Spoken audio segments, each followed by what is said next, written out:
البنات كيف دايرين؟ كنتمنى تكونوا بخير وعلى خير.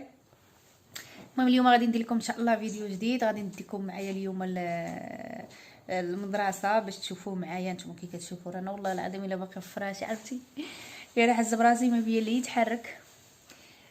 صراحه الجو اليوم زوين، طليت الصباح طليت لقيت الجو زوين. المهم اليوم غيكون عندنا الموضوع على كيف قلت لكم على الانفكسيونيس، الميكروبات اللي كتصاب بهم المراه في فتره الحمل، او لا الميكروبات اللي كيتصابوا بهم بعض النساء او الرجال في العلاقه الزوجيه يعني. المهم هذا هو ولا غيكون الدرس ديال اليوم، وهذا الشيء علاش غادي نقراو اليوم. فقلت علاش لا نوريكم بعض من الحاجات وفيما هما كيديروا شي تصويره وكيديروا. غنحاول نشرح لكم شي شويه على داكشي اللي تقال باش نتوما تفهموا شنو الحاجات اللي خصكم ديروا وشنو اللي ما خصكمش ديروا، شنو هما الميكروبات اللي كتكونوا متعرضين ليهم. المهم خليكم معي في هذا الفيديو. Antes de empezar con las relaciones sexuales, pero ya desde hace unos años ya también se está empezando a vacunar a los chicos, ¿vale? Entonces esto es algo novedoso que se ha visto, que de esta manera también se controla más la prolapso uterino. Un prolapso uterino es que el útero, que es donde está el bebé, pues se ven hacia abajo, entonces puede provocar problemas graves en la mujer. La persona no sabe que tiene una infección de transmisión sexual, se la puede contagiar a otra persona porque piensa que está sana. Sí. Entonces, porque por ejemplo, al principio de la mañana la orina siempre está más concentrada porque hemos estado toda la noche sin orinar y sin beber agua. Sí. Entonces suele ser un color más, o sea, así es como podemos nosotros descartar o confirmar si una persona tiene una ITS. Entonces, os pongo que si una persona es sexualmente activa, pues atención primaria, como muchos sabéis, cada uno de nosotros tenemos un enfermero y un médico asignado. Curables, los que nunca se van a curar. VIH, que es el SIDA, y los herpes. Luego, que se pueden, como me ha dicho la compañera, preservativo masculino y femenino. ¿Conocéis algún otro más? Sí, que son transdérmicos, y todo esto lo que hace es liberar hormonas para evitar el embarazo. Luego está el anillo. Pero que a lo mejor no es tuyo, que habría que hablarlo con el médico para que te estudien a los dos. Yo voy al médico. Y ver dónde está el problema. Yo voy al es que médico. normal. ¿Vale? Esto es el aparato genital femenino, ¿vale? Tenemos lo que es el útero con los ovarios, que son mujeres, básicamente. Que depende de una hormona, ¿vale? Nosotros tenemos un ciclo que se llama ciclo menstrual. Sí. Simplemente es verdad que hay gente que, porque el síndrome premenstrual está ahí, generalmente a los 50, pero entre los 45 y los 55 sigue siendo una edad normal. كيف شفتوا البنات وكيما بان لكم في الفيديو دابا ديال الناس المختصين اللي كانوا كيهضروا فيه، واللي غادي نشرح لكم غير شي شويه لان الدرس كان طويل يعني راه على الاقل ساعه ونص وحنايا فيه، يعني ما يمكنش نشرح لكم كل شيء. غير بعض المعلومات اللي بزاف الناس ما كيعرفوهاش نبغي نوقف عليهم ونبغي نقولهم لكم، يعني غير هكا مقطعين. احنا هضرنا على عدد كبير من الميكروبات اللي كتنقل للجسم واللي كتقدر تسبب في امراض، يعني امراض كثيره، يعني كثيره ما عندهاش عدد، يعني عدد كبير ديال الامراض اللي احنا قريناهم. المهم وبالخصوص في هذا الفيديو هذا خصصنا على المراه الحامل، يعني شنو الحاجات اللي هي معرضه لها. خصكم تعرفوا بلي المراه الحامل في فتره الحمل كتكون عندها الوالده ديالها يعني معرضه للميكروبات بواحد الشكل كبير جدا، يعني لا من ناحيه العلاقه الزوجيه، لا من ناحيه الاكل، ولا من ناحيه اشنو كدير في النهار ديالها. يعني بالنسبه للميكروبات بزاف الناس اللي السيدات بس الهضره تخرج ليا اليوم، بزاف السيدات اللي كيعانيوا من الحكه او لا في فتره الحمل، او لا السوائل كتخرج ليهم، او لا هذا كيكون ناتج عن بزاف ديال العوامل اللي حنا كنديروهم في حياتنا وما كنردوش ليهم البال. بحال المراه الحامل عندها الوالده ديالها كتكون حساسه بزاف، فاول حاجه ما خصهاش في فتره الحمل انها تجلس منها للرمله ديال البحر. علاش؟ الرمله ديال البحر كتكون على بزاف ديال الميكروبات وبزاف ديال لي فيروسات اللي تقدر المراه الحامل انها تصاب بهم ويسببوا لها في الحكه، او لا يتسببوا لها في بعض بعض الحاجات اللي يعني الحريق او شي حاجه بحال هكا، يعني كيكون بعض الفيروسات اللي كيكونوا في الرمله ديال البحر. حاجه اخرى يعني بحال المرحاضات ما يمكن، هذه ماشي غير المراه الحامل، هذه اي واحد ما يمكن ما خصوش غير يجي ويجلس في اي مرحاض لقى قدامه يعني يجلس فيه، لحقاش كاين لي بكتيريا. حنا كنعرفوا الحمام اكثر بلاصه معرضه للاوساخ ولي بكتيريا، يعني رغم انك تنظفي وتعاودي ضروري ما انه تمسحي في الساعه اللي غادي تستعملي الحمام.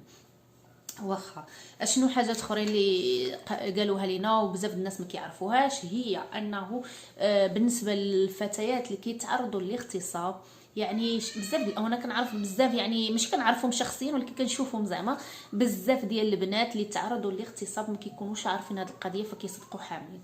البنات اللي كيتعرضوا للاغتصاب راه كاينه واحد الكينه اللي كتمشي للفارماسيين وتطلبيها، ابار الكينه ديال منع الحمل اللي كنعرفوها حنا كتشربيها على الشهر كامل، كاينه وحده هي وحده كتباع ما خصهاش تعاود، خطيره البنات، يعني ما خصش تعاودي تشربيها. كتشرب يعني الا كاع شربتي مره واحده في الشهر ما تقدريش تستعمليها مده طويله، لان من بين المواد الخطيره اللي تقدر تسبب لك مشكل كبير.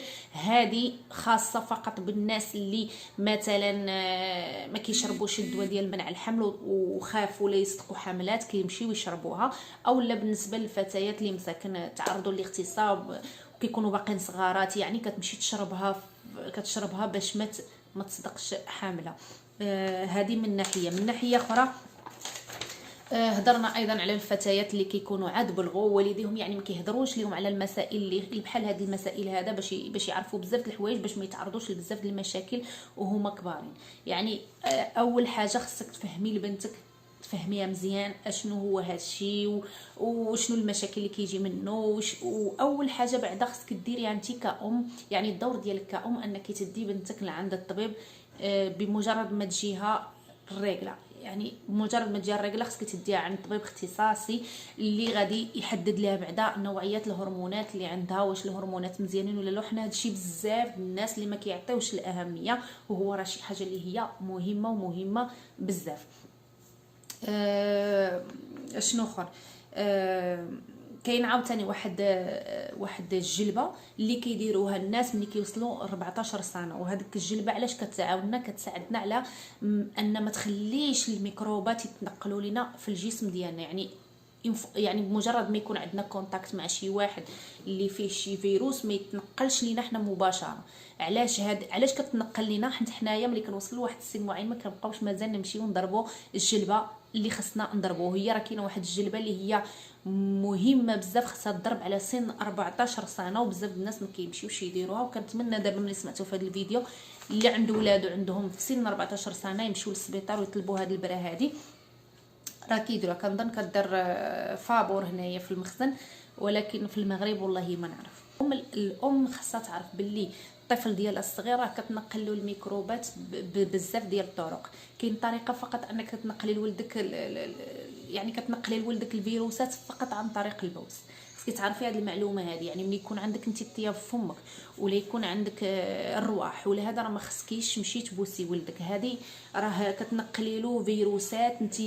انت راه فعلا ديك الحنانه ديال الام كتمشي تبوسي ولدك، ولكن راه كتنقلي له فيروسات الولد ديالك، فلهذا السبب كيصبح الغد ليه مريض ولا كتحسي به ماشي نورمال. دوينا ايضا على الاشياء اللي ما كتحميش المراه من الحمل. فكاين عندك هاد الكينات اللي بزاف ديال الناس كيستعملوهم وهما راه ما كيحميوش البنات من الحمل، يعني واخا تشربيها تقدري تصدقي حامله، يعني غلط واحد منك من ديك الكينه تقدري تصدقي حامله. عندك كيف قلت لكم عاوتاني الديو اللي بزاف الناس كيثيقوا فيه، هو راه ماشي شي حاجه اللي هي فعاله، غير باش تكونوا دايرين بالكم معاها. كاين واحد الحلول الاخرى اللي يعني ابار هذه الباستيه اللي قلت لكم هي اللي هي كاينه وحده اللي خص الانسان يقدر يشربها باش ما تبقيش حامله. كاينه واحد الكريمه اللي كتستعمليها حتى هي واللي كتقتل الحيوانات المنويه، يعني باش ما تخليكش حتى هي حامله. حتى هي هذه كتستعمل مره واحده فقط البنات، ما يمكنش تستعملوها بزاف ديال المرات. كاين عليها واللي مهمه هي الجلبه ديال ليباتيت بي. خاص ضروري ومؤكده البنات تاكدوا واش نتوما دايرينها لولادكم، لان كدار 2 جلبات ديال ليباتيت بي وانت صغير وكيداروا 3 وانت كبير.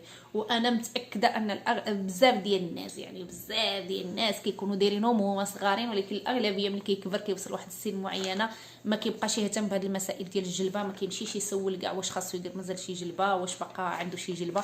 لا، خاصكم ضروري تمشيو تاكدوا بالخصوص من هذه ليباتيت بي، لان هي كتسبب لنا في بزاف العوامل ديال الامراض، من بينهم مرض الكبد الخطير. يعني حنا كنعرفوا ليباتيت بي كيقيس الكبد، ولا قاس لك الكبد راه قاس لك جسمك.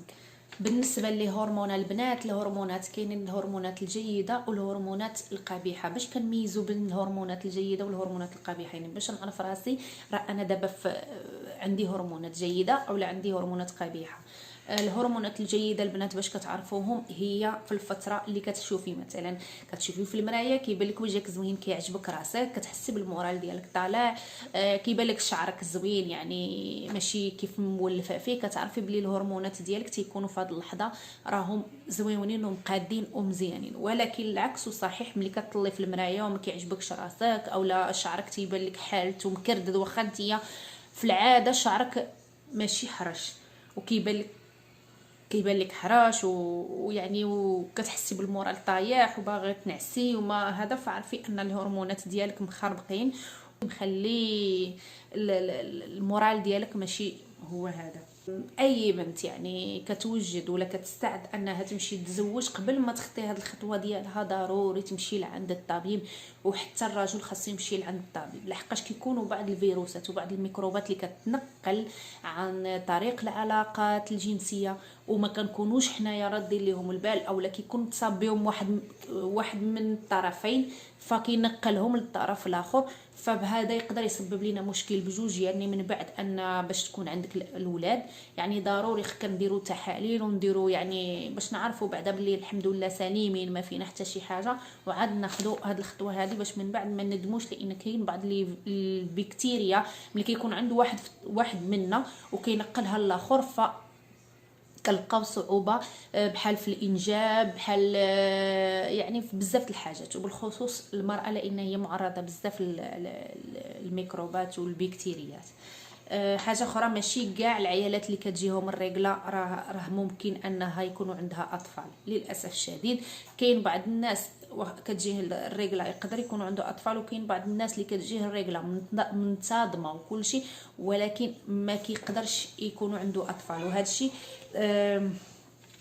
الشيء راه كيكون السبب ديالو الهرمونات. يعني الهرمونات ديالك رغم ان الرجل عندك مقاده وكل شيء، ولكن لي زورمون ديالك ما مقادينش، وهذا كيلعب دور. وايضا الحاجه الكبيره بزاف هو الستريس. يعني واخا كيكونوا لي زورمون عندك مقادين وما عندك حتى شي مشكل، ولكن الا كان عندك ستريس في حياتك راه صعيب ديال الانجاب. وفي الاخير هادشي كله كيكون راجع للنوعيه ديال الاكل ديالنا. يعني خاصنا ننظموا حياتنا وننظموا الاكل ديالنا ونعرفوا راسنا شنو كناكلوا. بالنسبه للفيروسات قال لك بلي كاع الفيروسات الحمد لله الساعه عندهم علاجات الا يعني ديال السيده هو يعني يقدر بنادم يتعايش معاه، هو عنده الدواء ديالو، يعني ماشي كيقتل، عنده الدواء ديالو، غير هو المشكل ديالو انه حياته كتبقى تقريبا موقفه. يعني حيت اللي مصاب بالسيده يعني راكم عارفين اي بلاصه يعني لا تزوج ولا هذا يعني كيكون كيعادي الطرف الثاني، ضروري غيعادي لان السيده معروفه كتعادي. فردوا بالكم من هاد الحاجات. داكشي باش كنقول لكم اي واحد ولا اي وحده مقبل على الزواج ضروري ومؤكد انهم يمشيو يشوفوا الطبيب في هاد الحاله هذه، باش كلا الطرفين كياخذوا هاد الخطوه وهما مرتاحين وعارفين وداكشي وعارفين يعني انهم ما معرضينش راسهم لشي حوايج اللي يقدروا من بعد ياثروا عليهم، والباقي كيبقى على ربي سبحانه وتعالى، الكمال على الله سبحانه وتعالى. بالنسبه للحراره اللي كتعاني منها النساء اللي كتكون وصلت لسن الياس، فهذيك الحراره كتكون شي حاجه اللي هي عاديه لاي مراه كتكون يعني كتجيها عادي. اذا اللي قالوا لنا يعني العيالات اللي كيحسوا بهذه الحراره الزائده خاصهم ياخذوا الكالسيوم بكثره. وما خصهمش يشربوا الحليب، يعني خصهم ياخذوا الكالسيوم بكثره، ولكن ما يشربوش ابدا ابدا الحليب، وياخذوا فيتامين دي. وهذا الشيء كيتوفر في الشمس، يعني ماشي بالضروره تشربيه، يعني تقدري تخرجي للشمس وتاخذي فيتامين دي، لان في هذه الفتره هذه كيكون ناقص بزاف، وبهذه الطريقه غادي تقدري تنقصي ديك الحراره اللي كتجيك وديك الغمه ملي كتحسي بها. وحتى لهنا كنتمنى نكون فدتكم. المهم انا كيف قلت لكم هذا الشيء راه غير شويه من داكشي اللي قرينا، يعني غير بعض النقاط اللي قلت نوصلهم لكم، وان شاء الله مع حاجه اخرى ومعلومه اخرى. ولا عجبكم الفيديو ما تنساوش ديروا اللايك. بالنسبه لي يقول لي مالكه، نقول ليه درت الريجيم، رانا قاطعه الماكله عرفتي بحال كنحس براسي بحال دايخه، لان دابا عطاها غير الماء، كنشرب غير الماء يعني، وعندي واحد الماده كنشربها دابا تندير لكم عليها فيديو ان شاء الله. المهم الا عجبكم الفيديو ما تنساوش ديروا لايك، ما تنساوش تابوناو بالنسبه للناس الجداد، ما تنساوش اللي بغى يتراسل معايا يمشي عندي للتيك توك رانا كنحماق فيه شي شويه وتابونا معايا تما. المهم شكرا والسلام عليكم، تشاو تشاو تشاو.